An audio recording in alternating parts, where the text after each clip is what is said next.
Bharat soft power के रूप में भी बहुत ताकतवर राष्ट्र के रूप में उभर के आया है।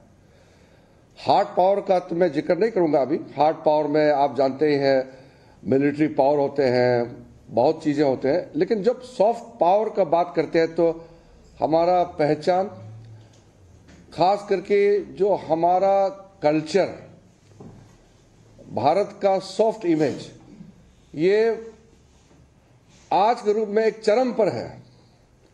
क्योंकि आज के दिन में प्रधानमंत्री ही नहीं, हम भी किसी भी राष्ट्र में, किसी भी देश में जाते हैं तो भारत से आया है ये बताने से ही लोग बहुत ही इज्जत भाव से हमको देखते हैं और बात करते हैं। ये हम सब महसूस करते हैं। एक आम भारतीय भी जब आज भारत से बाहर जाते हैं यही महसूस करते हैं। इसका कारण ये है कि जो हमारा भारत का इतिहास है उसको सामने में लाया है। दूसरी बात, भारत एकजुट हो गया है।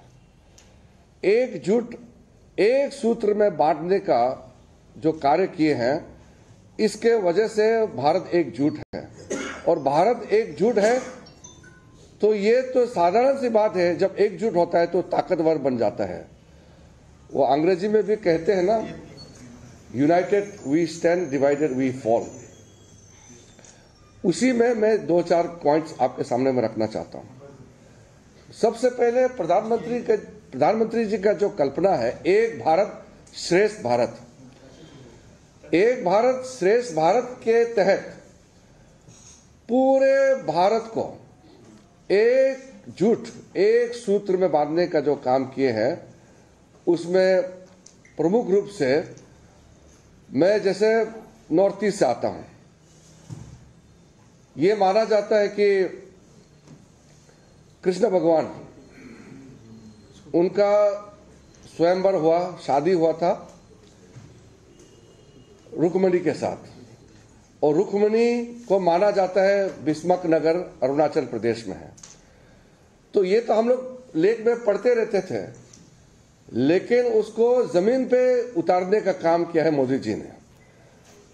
अब आपको मालूम होगा, हर साल अरुणाचल प्रदेश से बारात जाते हैं, वो जो स्वयंवर होते हैं माधवपुर गेर। तो किरण रिजिजू को यहां पर आप सुन रहे थे। इसी बीच हमारे सहयोगी पुलकित लगातार बने। पुलकित, पहले आप अपनी बात पूरी करें प्लीज। देखिए, अभी थोड़ी देर के अंदर ये बैठक शुरू होने वाली है। तमाम जो अधिकारी हैं वो यहाँ पहुंच रहे हैं। साफ है कि आज ये भी हो सकता है कि रक्षा मंत्री पार्लियामेंट में इस बात का जवाब दें कि किस तरीके से क्या हालात हैं तवांग के अंदर, और जो आरोप दूसरे राजनीतिक दल लगा रहे हैं उनमें कितनी सच्चाई है। क्योंकि कल से ही ये सवाल उठ रहे हैं कि किस तरीके से लगातार चीन जो नियम है उनकी अनदेखी करता है और किस तरीके से भारतीय सैनिकों को निशाना बनाने की कोशिश करता है। तो भारतीय सेना ने क्या जवाब दिया, तमाम चीजों का अपडेट अभी राजनाथ सिंह अंदर ले रहे हैं। और रक्षा मंत्री को इस पूरी तमाम अधिकारी इस बात की रिपोर्ट देंगे कि आखिर कल तवांग के अंदर क्या क्या हुआ था। जी बिल्कुल पुलकित, क्योंकि विपक्ष भी तैयारी में है। विपक्ष ने जैसे ही सेना की तरफ से यह बयान दिया गया कि 9 दिसंबर को क्या कुछ हुआ था, उसके बाद विपक्ष ने भी तैयारी कर ली है। चर्चा की मांग की गई थी, तो आज रक्षा मंत्री राजनाथ सिंह जो है वो बयान दे सकते हैं, और विपक्ष भी पूरी तैयारी करके रहेगा कि किस तरीके से सवाल सरकार पर उठाना है। तो ये तैयारी हो रही है, इसलिए ये बड़ी बैठक। करीब 30 महीनों का वक्त बीत चुका है।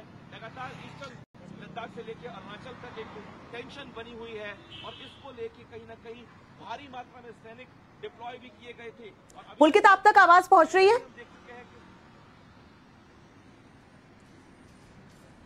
जी देखिए, आज की इस बैठक में सबसे पहला सवाल यही उठता है कि कल तवांग में जो हालात थे उनकी ब्रीफ डिटेलिंग यहां पर राजनाथ सिंह के सामने होगी, और उसके बाद में पूरी रिपोर्ट सामने रखी जाएगी।